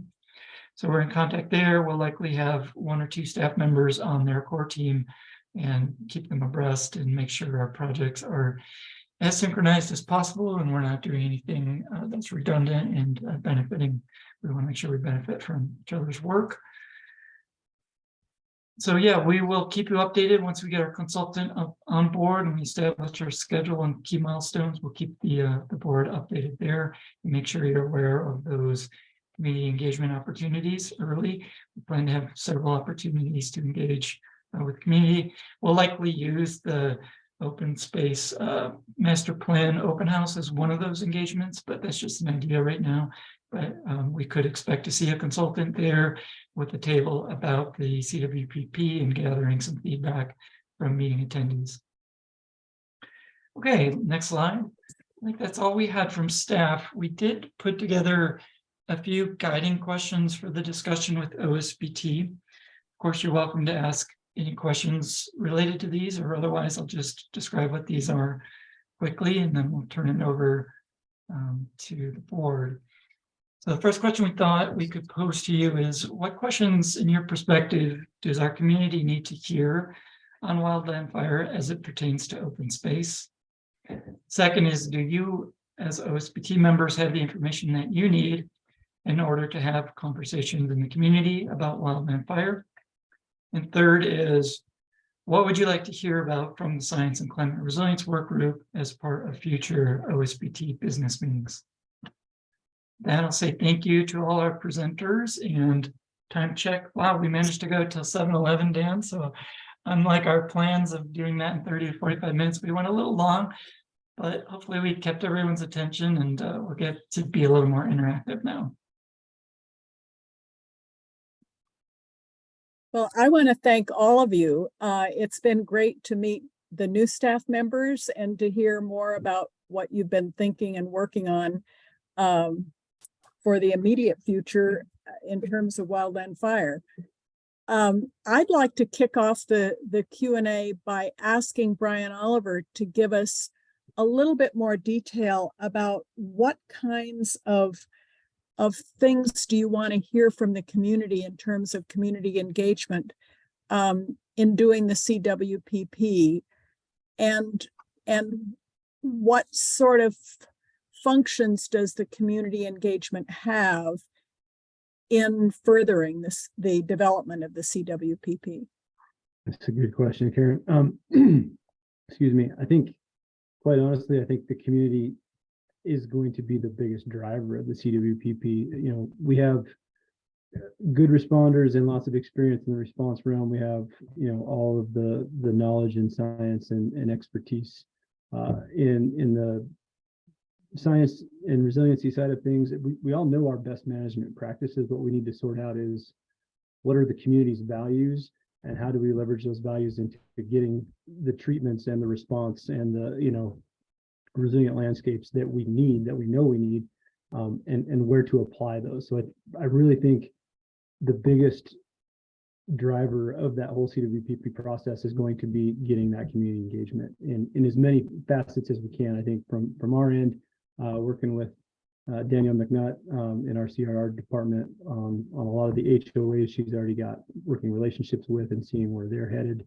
Again, coordinating with Dakota and then our, you know, public works type folks with our utilities, and driving into some of those communities and then coordinating with all those other fire districts that has open space in their districts and engaging those communities as well, because open space is so expansive. It's a big lift, but in all actuality, it is the community's wildfire protection plan. And so that's where I think we really need to leverage all of our efforts. Great, thank you. Which other board members have questions? Who wants to go next? I have a question for Dakota. When you do the detailed home assessments, I know that's supposed to increase preparedness and resilience. Do you go so far as to recommend changes? What is the purpose around these detailed home assessments? We don't have wood roofs. Do you make other suggestions about their property? And what kind of suggestions would you make? I'm going to ask Brian to answer that, since that's his Okay, staff sorry. that does that. Dakota, you talked about it. So. And I just want to compliment OSMP and Fire Rescue for the kind of collaborative work that they do together. Yeah, on the detailed home assessments, we do exactly that. So that is one of the fire department programs. Again, it's kind of driven two parts. It's driven by our curbside assessment, like Dakota talked about earlier, where we go around and that started as more of an operational assessment for us, as trying to figure out what is that baseline level of risk the community faces from a wildfire perspective. What we do there is then put that information on a forward-facing website, and a lot of folks then see their rating and say, "Oh, my house is red. Why is that?" And of course, on that website, it says, "If you want to know more, contact the fire department." And we schedule those detailed home assessments, and then we really take a deep dive, meet with the homeowners, and not only discuss how we got to their rating from a curbside perspective, but then we do exactly what you said, is recommend those changes. Here are the things you can do as a homeowner that will reduce that risk level, whether it's limbing trees, removing grasses, changing some, siding or landscaping materials, things like that. We give them what we think are best management practices for home hardening, and hopefully they do that. One of the places we need to get to, which is part of that ATB ask on our side of the fence, there is some more resources in our community outreach and education to start developing some incentive programs and some grants to help people pay for that and to help continue that project. Do people get worried that they're gonna, by voluntarily signing up for one of these assessments, that they're gonna get citations for, I don't know, any of these random things? Can we message that in a way so that they're not worried about it and that they'll opt into it? Yeah, absolutely. And we advertise it that way, that it is all recommendation based. There's nothing punitive. We don't have any codes on the books that require enforcement or vegetation management. So it truly is, we're trying to use the carrot instead of the stick, trying to get people to help themselves by providing resources for them to improve their risk level. But there is no punitive repercussions on any of that. And there's also no dearth of signups. Brian, do you want to tell about the backlog that you have now? We're getting close through it. We were kind of piecemealing together and keeping up with it after the Marshall incident and the in-car incident.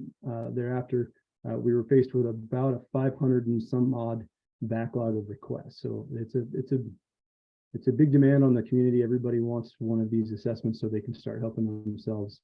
And we've been working pretty diligently the last year and a half, and I think we're down to like 175 on the waiting list. But of course, more requests keep coming in every day.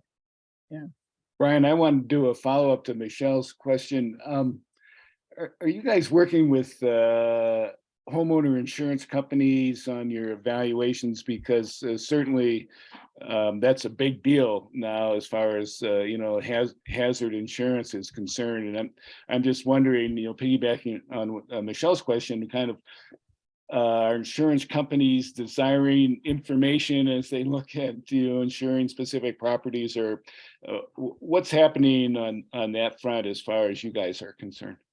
Yeah, so that's a pretty good question. That's again one of those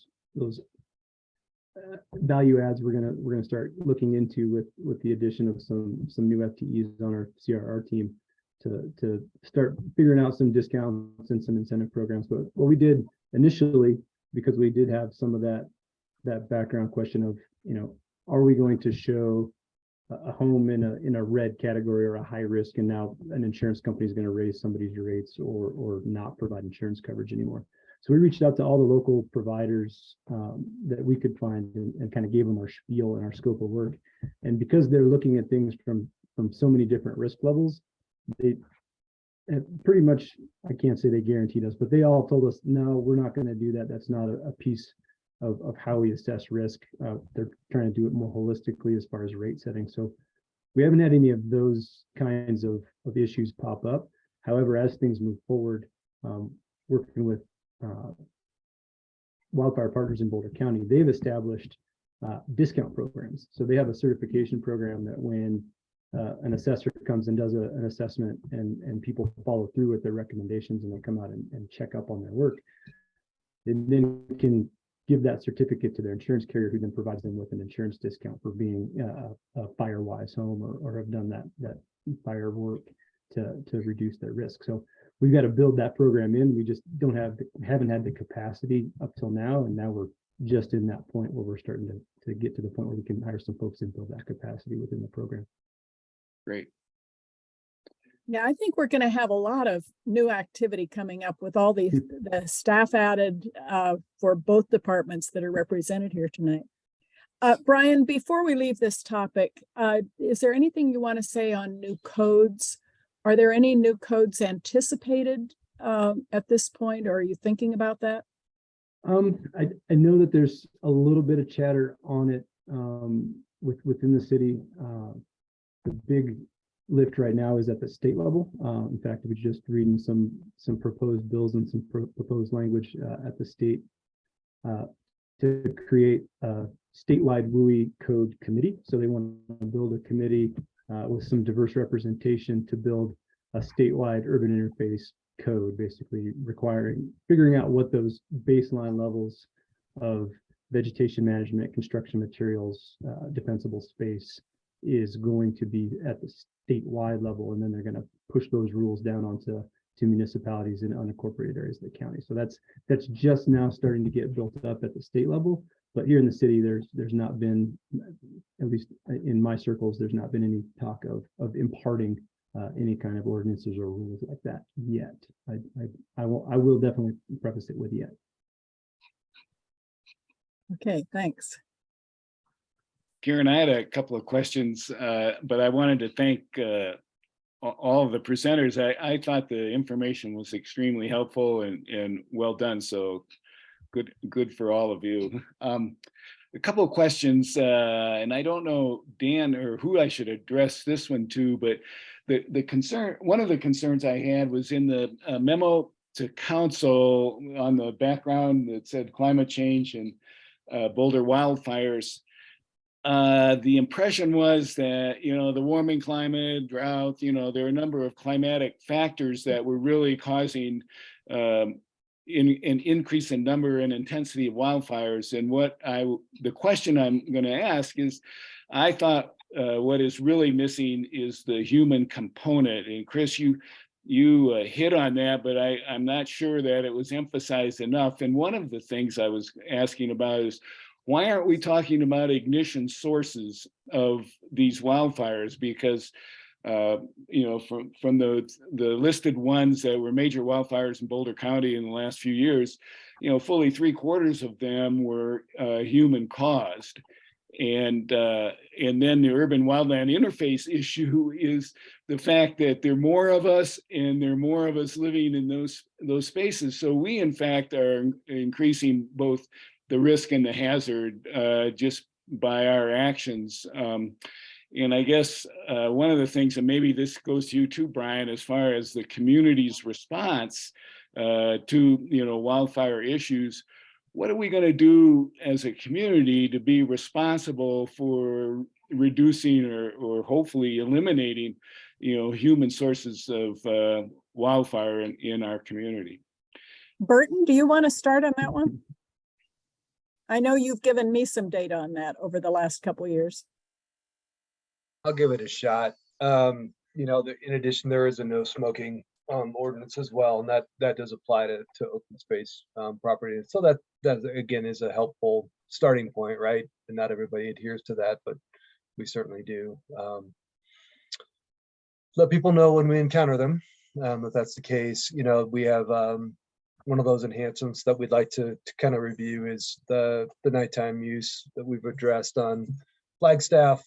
Is certainly a high risk corridor, to say the least. And so any kind of joint or any kind of increased patrol that both rangers and deputies could do, perhaps. Some future work there.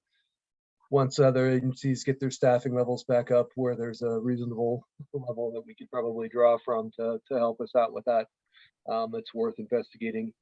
I'll just say something else that the Boulder Police Department has an expanded drone program, and we are investigating, just kind of what we did some testing of it a number of years ago, and so technology has increased, and there's a number of available, pilots now. And so that's another piece of the program. I'm like, Brian Aneker, I won't drive too far into that. But just know that the department is looking at what a holistic drone program might look like for the department. And that could also aid us in our, with thermal imagery and camp, issues that are out there in the park that may not be smoking at the moment, creating smoke, if that makes sense. Dave, Well, and I'll just- I think, Brian, Burton, that you told me this was before the Marshall Fire, that in the last 6 or 7 years, all the fires had been started by people on open space. So I there correct?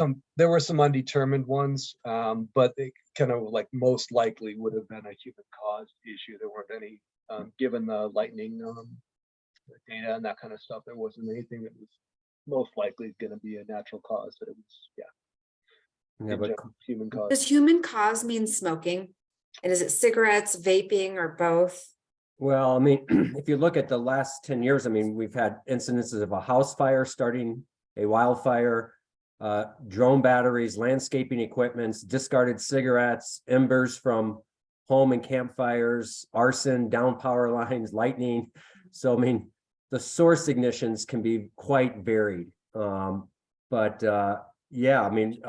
I think it's safe to say that the majority of our ignitions have been related to human causes in some form or fashion. Obviously, out in the real rural areas, it tends to be lightning as a big source, but but the variety of sources is really quite not astonishing, but quite varied. And Dave, I'll just provide an admission, the citywide IP that is in the council packet that's in your attachment B. I would say we heard from other community members about the lack of ignition mitigation acknowledgements in the IP, and staff has looked at and acknowledged that yeah, we probably should have had a section on ignition mitigation to go along with sort of the more of the traditional prevention mitigation. Undergrounding power lines was brought up to us from the community members as a potential mitigation option to help eliminate human cause fire. So I just wanted to acknowledge, Dave, that probably is an area that could be strengthened in a future IP that looks at the whole variety of issues around wildfire. Yeah, thanks. I think that would be really helpful. Brian, oh, Brian sorry. Oliver, did you have anything else you want to add before we leave this question? No. Okay. Caroline? Yeah, for Dan, and then Dan might hand it over to someone else.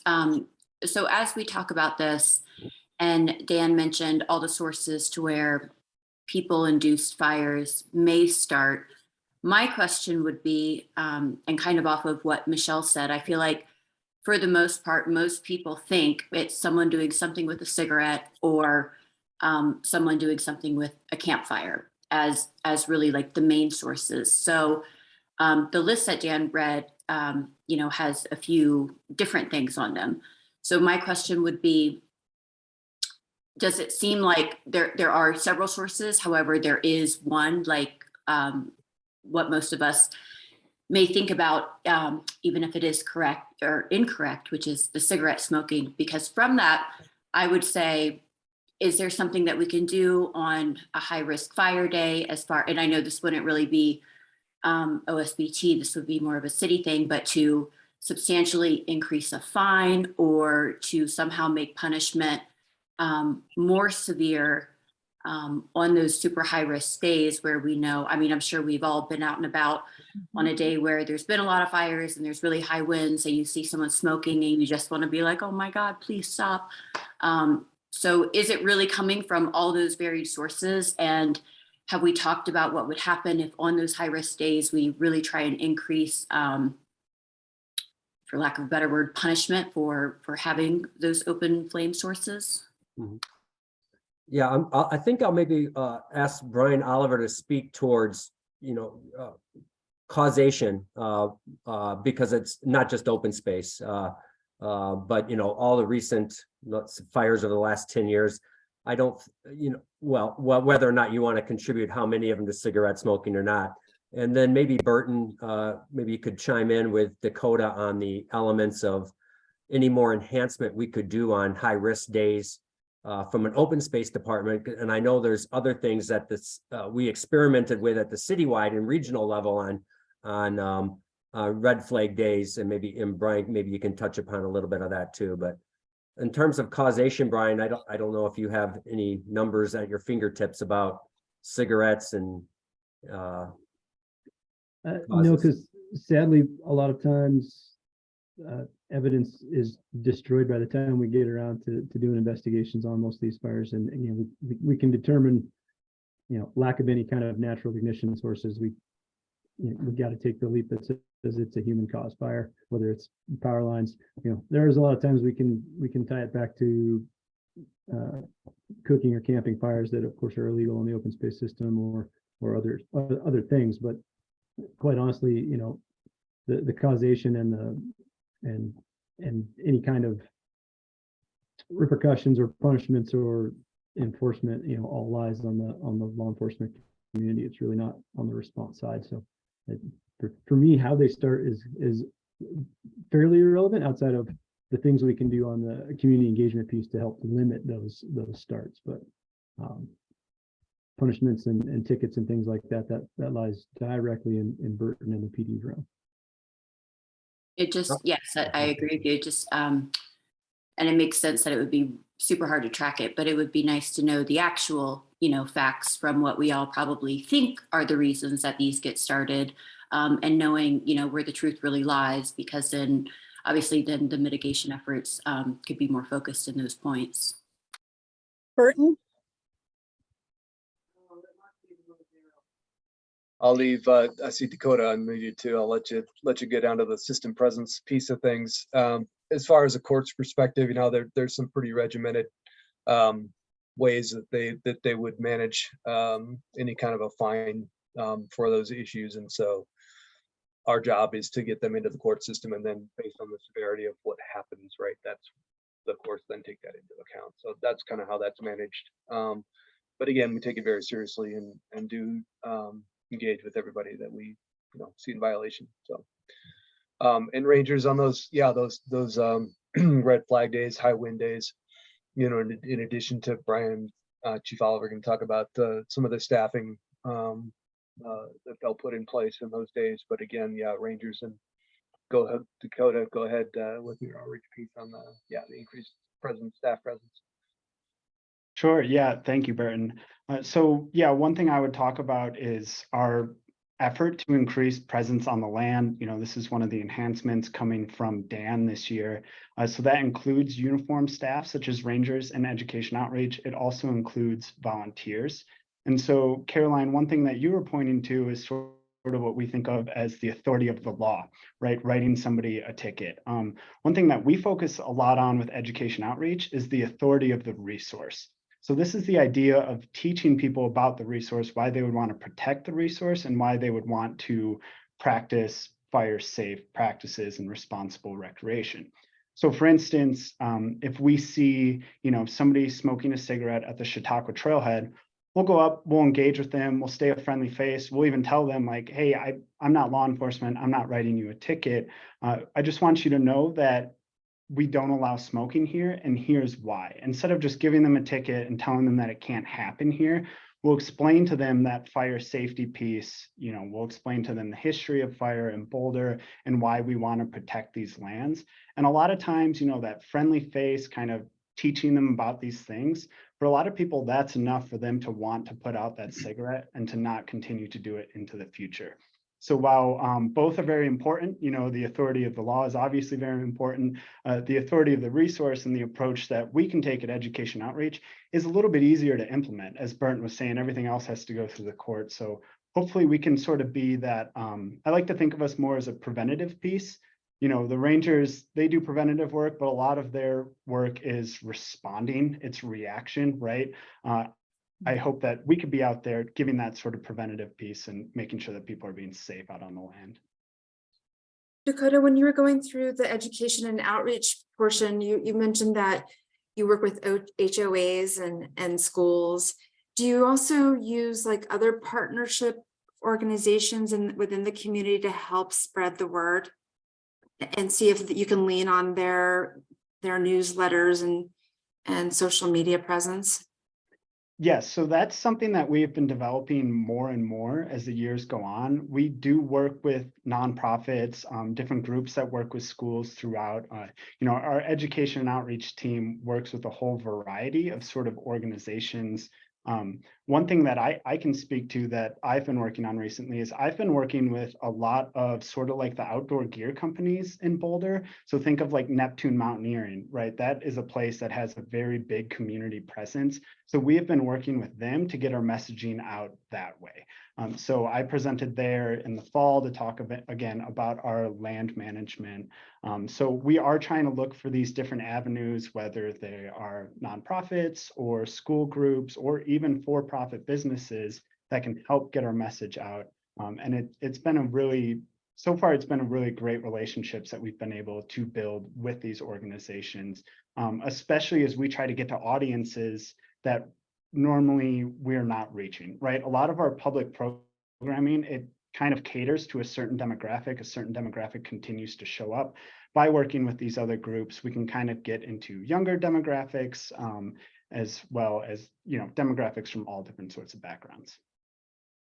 Excellent. Yeah, I was just thinking like, and I'm not signing them up for this, but like the Boulder climbing community, they have a really good social presence. And Right. if they'd be willing to spread the word about these kinds of fire prevention Right. techniques. Absolutely. And I should have mentioned, we do have a great working relationship with the Boulder Climbing Community, or Boulder Climbing Council, Flatirons Climbing Council and Boulder Climbing Community, FCC and BCC. I can never remember which ones are actually, yeah. So we do have a great relationship with them as well. And Michelle, in April, Janelle and her team from Volunteers and Service Learning Partnerships is going to present their update of their work group. And so I'll put a bug in here about partnerships and all the organizations that we work with in our community. And maybe she could fold some of that into her April presentation. No, there's Janelle. Yeah. In terms of messaging, I'm wondering if you all have interacted directly with the city communications team, so that when red flag days are announced, one of the little taglines or sub messages is, so of course there's no smoking on open space or no fires, or so that that specific message can get tagged on to the communication departments. It's a red flag day. Just because that goes out so widely across the community, the red flag day announcements. That's a good idea. We can definitely add that into the repertoire when we because that usually comes from the fire department, the red flag and high wind warning days. Those tweets and Facebook posts and all that. So I can make that connect. Great, Yeah, thanks, Brian. I'll bring that up to Phil too, who's embedded from communications department and our staff. So Thanks. I'd like to change direction just a little bit. And this question comes from my reading of the web pages that were all linked in attachment A for our packet tonight. When I read things like for emissions reductions, greenhouse gas emissions reductions, that that the city has 2018 baseline data. And there in another place it said since 2005 we've been doing inventories. I said to myself, if there's that much data and there has been a baseline data established, is there any reason why we can't have some graphs that show the city's baseline that was established, or even the city's goals that are established for 2030 and 2050, and show on the graph where we are now? Because I keep participating in presentations. There, just the other day, there was a big presentation by the municipalities in Southeast Florida. And they had some great graphs that show the progress that those governmental entities have been making on their 2030 goals. And it was really effective in saying, you know, here's where we started and here's where we are now. And here's how far we need to go to get to our goal. And I didn't see any of that kind of evidence on the OSMP web pages that were presented. There, it was all words, to be honest. And I kept thinking, I'd love to see, now that there's additional staff capacity, some time and effort put into those kinds of graphics to graphically show where the baseline is, where the goals are, and how much has been accomplished, where we are on this trajectory, especially given the urgency of it, as everybody has already mentioned. I can start an answer, and then Alicia, if you have anything to add, please chime in. I think that could definitely be part of the presentation we can bring back to the board later this year. And the distinction I would immediately make is that there's the city of Boulder and then there's OSMP. And so some of the data that you're referring to would be belonging to climate initiatives to present and share. And I did look back at the slides to see if Brett had put a slide like that together for our former retreat, and I'm not seeing it there. I don't think there's any reason he wouldn't be willing to share it, but I think what we would want to do is when we come back to talk about all things carbon management for OSMP, we would include Brett to sort of set a stage for us about those different baselines. I know there's a bit of a shifting baseline, which is maybe not how he would refer to it, but it's how I think of it is they had an inventory and then they realized some changes they wanted to make to include some additional, what they're called scope 3 emissions into that inventory, and then set a new baseline. And then for our OSMP, we have reused that 2018 data as our baseline. So we'll be able to share with you data from OSMP for 18 and 2021, and we'll look at that in the context of the broader goals that the city are setting. And we're probably going to not have our own goals. I mean, this is active areas of conversation, but we're one city department. We want to help the city reach our shared goal. What's our role in that? So we're starting to understand what our footprint is, what our responsibility is for managing that to decrease it, and how that contributes to the overall city stance and perspective of where they're going. And I've been mentioning Brett, but I would probably think he'd bring 1 or 2 additional staff along with him too, as we learn more about the workings of their department. You know, Brett's more and more interested in some of the cool Boulder stuff that Dakota alluded to, the connected canopies, the rewetting of landscapes, extreme heat management, while Caroline Elam is maybe a little more focused on the energy side of their portfolio and thinking about how you quantify these things in the beginning and what kind of realistic goals we can set. But we're very much talking with them always, and we are using the same consultant for our greenhouse gas audit that they used. So everything should be able to talk to one another. Alicia, am I leaving any critical pieces out of there? No, that does it. Yeah. So just to be clear, OSMP just recently contracted with that consultant and worked off of that 2018, making it really robust and specific to our services and our scope and our needs, if you will. So it was a lot more work for them than what they're usually used to with just digging in with the city. So that was really an interesting experience. And so we just got that initial data from them just recently. So we're actually, as you were mentioning, Karen, we're right now working at and analyzing the graphs and the images and working on, as Brian mentioned, an engagement plan on how we're going to roll that out. And we need to start, we will be working with our staff internally to talk about our strategies and priorities and moving forward with that before we can, present it, if you will. So yes, absolutely. And it's the plan. Great.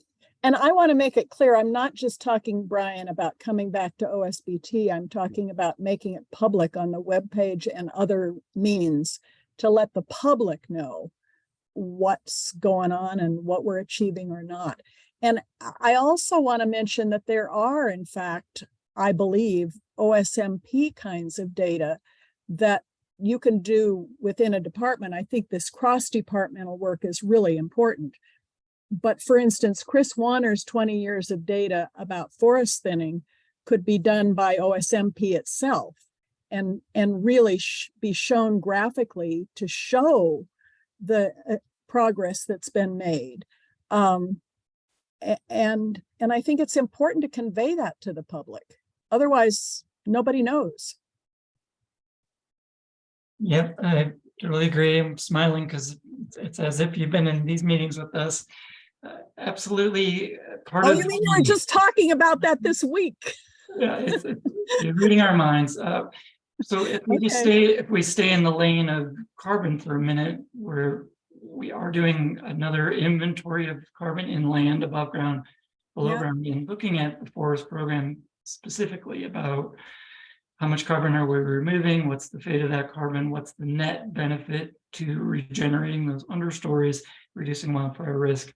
So when we do that full life cycle analysis, are we feeling comfortable that we're getting the co-benefit of carbon drawdown, or are there some tweaks we can make? And then repeating that kind of question, looking at grazing in our grasslands, looking at ditch fuel management, looking at prairie dog management. So it's a lot of what we're finding is, fortunately, carbon goes where water goes, where biodiversity goes, and so these benefits stack. And we're not anticipating we're going to get into a realm of managing in a unique way for carbon benefits, but doesn't mean there aren't adjustments we can make around, for example, we were just talking about beaver dam analogs and beaver reintroduction, and those have a lot of benefits that have nothing to do with carbon drawdown, but they do get the benefit of rebuilding sort of intact, healthy riparian ecosystems, slowing water on the landscape, building really rich black stream cobbly soils, et cetera, et cetera. But all that is, in play, and we're trying to get it together in a coherent way. One thing we've learned is some advice we've got from our own staff, and Dakota and others in his group, is don't dribble this stuff out one thing at a time. Bring a cohesive story about the carbon from tailpipes, carbon from wildfire, carbon from tree thinning, et cetera, and then put it all together so people can see what the magnitude of an impact that we might, related to a management change that we might make, would actually be in the grand scheme of things. And I guess a little bit of a preview is that the carbon we're trading in as a department, both in terms of our emissions and what's in our natural working lands, is really minuscule compared to what the city's emitting year over year over year, in terms of that 1 to 2 million metric tons that the city is responsible for.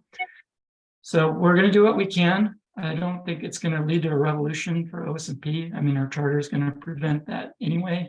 But even if we could double our carbon drawdown as a department, it's just not a meaningful change. But that doesn't mean we shouldn't pursue it. There's so many other benefits related to climate. Dakota has alluded to them. Brett Kincairn talks about this all the time. The focus has been on carbon, but we need to shift back and have a reality check that having intact native dominated ecosystems buys us so much benefit for being prepared for climate change that really this carbon thing is going to be a footnote at the end of the day. Thanks. My only message is, please make it public and make it graphic so that it's easy to see. Yeah. So Karen, I have a question for Chris and Dan. I'm sounding like a broken record on the benefits of prescribed burning and prescribed fire, but I do think that the city of Boulder, as a municipality, has some of the most extensive experience in managing prescribed burns over the years. And my question is, the narrow windows that exist in order to do prescribed burns, is the city trying to address those to encourage those protocols at the state level, especially to be more flexible so that we can get more prescribed burns done because, as you said, Chris, they're probably the most effective forest management tool we have, but we very rarely actually get to use them. And so anyway, my question is, are we trying to change the protocols? Are we trying to get more focus on the effectiveness of the importance of prescribed burning or not? I'll start off very generally, and then Brian Oliver and Chris could chime in. One thing I just wanted to make a note of one of the capacity gaps that we had at the department in partnering with Brian and Fire and Rescue's group on getting prescribed burn on the system is we just had some staff gaps and capacity issues. Carrie Webster, one of the reasons of many of why we brought that position on was to help provide us more capacity to be able to not only complete our prescribed burn plans that is a pre-requirement for the system, but then to actually get more fire out on the system. So Carrie will be adding some much needed staff capacity from the OS&P perspective to be more effective partners with Brian Oliver and his group. I would say that in terms of state policy, yes, there is a small window of all the conditions need to come together in order to successfully put a burn on the ground. And we did have city staff testify at a legislative wildfire matters committee meeting about that need to maybe revisit all the specific conditions that are required in order to provide us some more flexibility. So that was something that just happened a few months ago. So we realize that there is a policy arm and a policy question related to prescribed burns. But then there's also the staff capacity issue, which I think we hopefully as a department began to address. And I don't know, Brian Oliver, if you have, since you are so instrumental in your group and partnering with us on getting that on the ground, if you have anything to add. I mean, I do, because it's, you know, kind of alludes back to a lot of Dakota's talking about climate change, and our springs have become wetter and wetter, our summers have become drier and drier. So those prescriptive windows where we can put fire on the ground in a quote unquote controlled manner, or in where there's conditions that allow us to apply fire and manipulate it to resource benefit versus putting fire on the ground and reacting to it, are getting smaller and smaller. So that is one of our gaps. But by, to Dan's point, building some capacity internally, getting some a much more robust planning process accomplished so that we have plans on the shelf across the system all ready to go, so that when we do get those narrow windows, we can implement, you know, at the drop of a hat, as opposed to, you know, oh, we have a plan for this place right now, but none of our prescriptions line up. If we have, you know, that might not be the case on the other side of the system. So just building up those plans, and again, that increased capacity is going to help put some more of that very beneficial fire on the ground. Great. That's good Chris? news on the one hand. Chris, do you want to add anything? Yeah, I was just going to add, you know, in addition to the stuff that Dan talked about, we've met with the DFPC too, to talk through what are the restrictions, what are the challenges, and they've been pretty open to working with us. And, you know, they've kind of said, well, tell us your challenges and we'll try to adapt or adjust just based on what you need. So I think there's some desire and an understanding of the importance of getting fire on the ground. We just need to sort of figure out the ways that we can work within those existing constraints, whether it be calling it agricultural burn or using it as a training technique, or, you know, kind of some of those things that aren't necessarily loopholes, but get us around some of the restrictions to, at the very least, start to get some smoke in the air and start getting the public thinking about, oh, prescribed fire is something that we do again. It's something that's sort of been lacking over the past years of, you know, those regular spring and fall burns just haven't happened. And it, you know, people forget about the importance and the messaging that comes along with it. And say just a sentence or two more about why the ones that might have happened didn't. A variety of reasons. I think, you know, it's weather and fuel conditions are a big one. If we can't meet the prescriptions that we're targeting, whether it be for our natural resource benefits or for smoke or for impacts to the community, we just have to pull the plug on it. Usually available resources aren't an issue. We can get enough people to join hands around a prescribed fire if we really wanted to. So usually it's wind and fuel conditions and getting all those things to line up to make sure that we're meeting our objectives.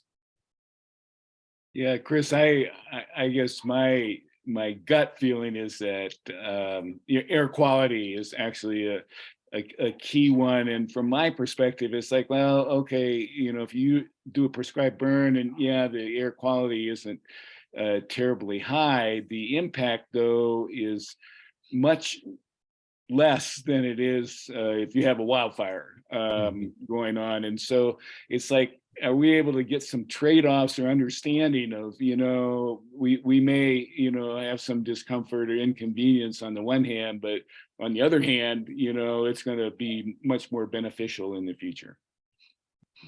Yeah, it's curious because like Chris said, some of the work we've done already, the groundwork with the Environmental Control Department of Colorado Department of Environmental Control, who issues smoke permits.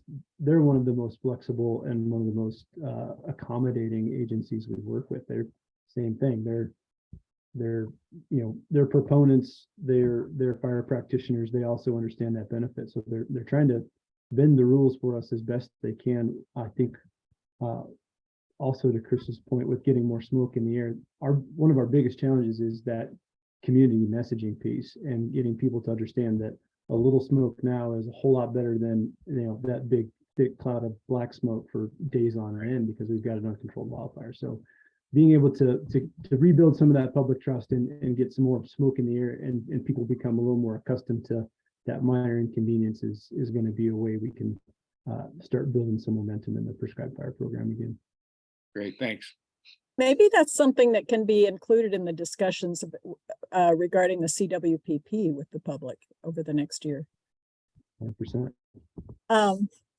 I have a question that comes from the small grants reports that I read on the website. Before you go there, Karen, can I just, because this is my comment Sure. is closely related to what we've been talking about. Chris, you're the only person, or at least earlier on in the presentation, that said, the fire is a key part of our native ecosystem.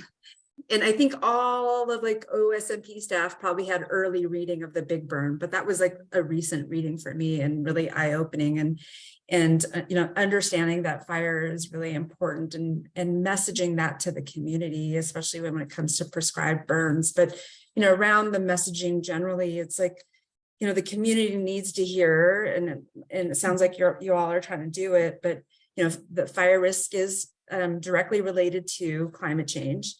And there is a connection there, and that, given the wildfire risk around here, I think they need to know what we're doing about it. And that's the prescribed burns as part of that. But like a lot of people don't like the cows grazing, near their neighborhood, their backyard and stuff. And just like drawing that connection to, remember when you were evacuated and this whole success around NCAR, and now that it didn't work out exactly that way for Marshall because of the 100-mile winds. But I know you don't like the smell of the cows, but look, this is what is going to help our community be more resilient, and just drawing those connections for people, especially when it's really fresh in their minds. Sorry to use the word fresh around cows, but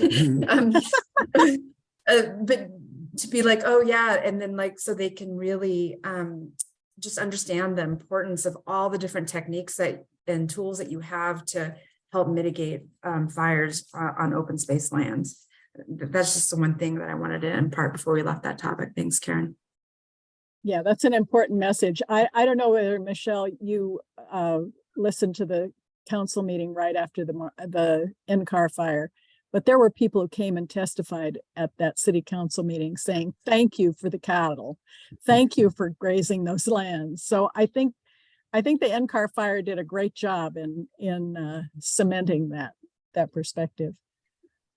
Any other fire questions before I shift gears a little bit here? So this piece of research from the Small Grants Program concluded that native bee diversity is higher on the county ponderosa forest lands than the city forest lands. And I'm wondering if anybody knows what the difference is between the what's on the county ponderosa forests versus the city's ponderosa lands, and whether there are lessons to be learned between the county and the city with regard to native bee diversity. Do you sort of unpack those research findings and find out whether there are management implications? You're going really deep there, Karen. Well, I read my homework. Good for you. Yeah, that's the Jesse Dodge study, I believe.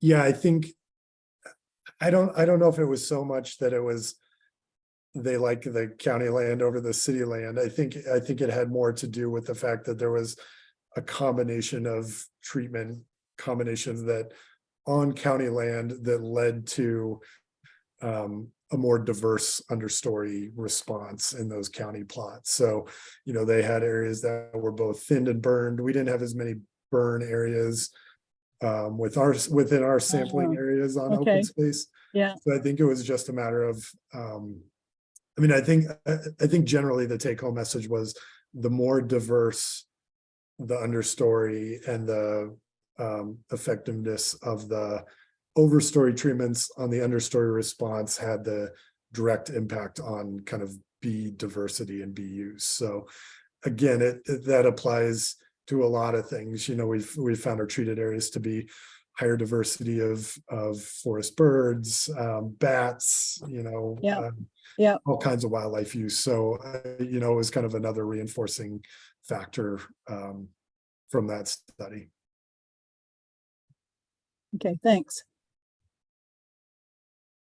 Karen, I just had one other cautionary comment, and it's a question as well. And this applies more to the total city, the urban, but it's on the urban forest, urban canopy as far as urban cooling is concerned. And the cautionary note is that, again, I'm having the sense that we're incorporating more of an Eastern, you know, wetter outlook as far as the cooling effect from, you know, urban forest trees. And my suggestion is that if we're going to be supporting urban forests, you know, as an open space department, that those forests be native trees, that they not be an eastern middle latitude deciduous forest, as we say.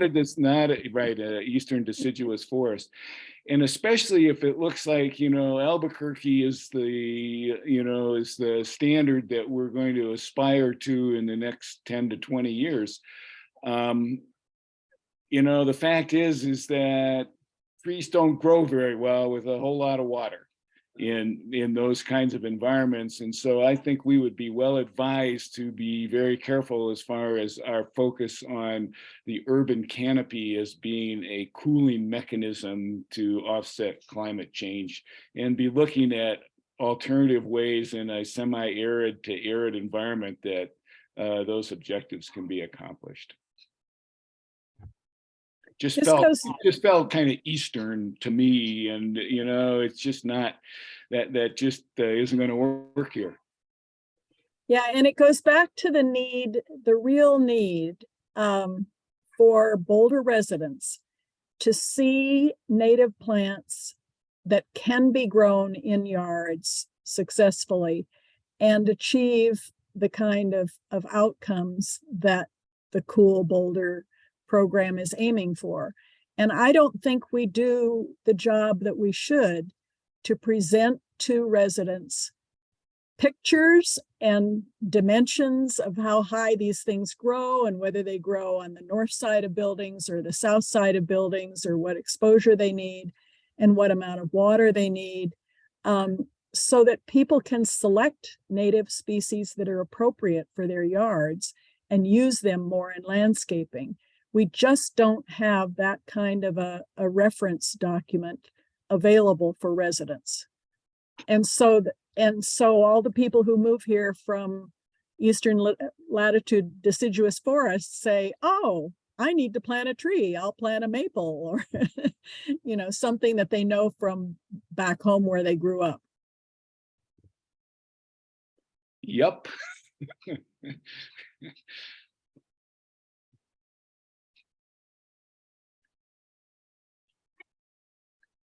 Any other questions?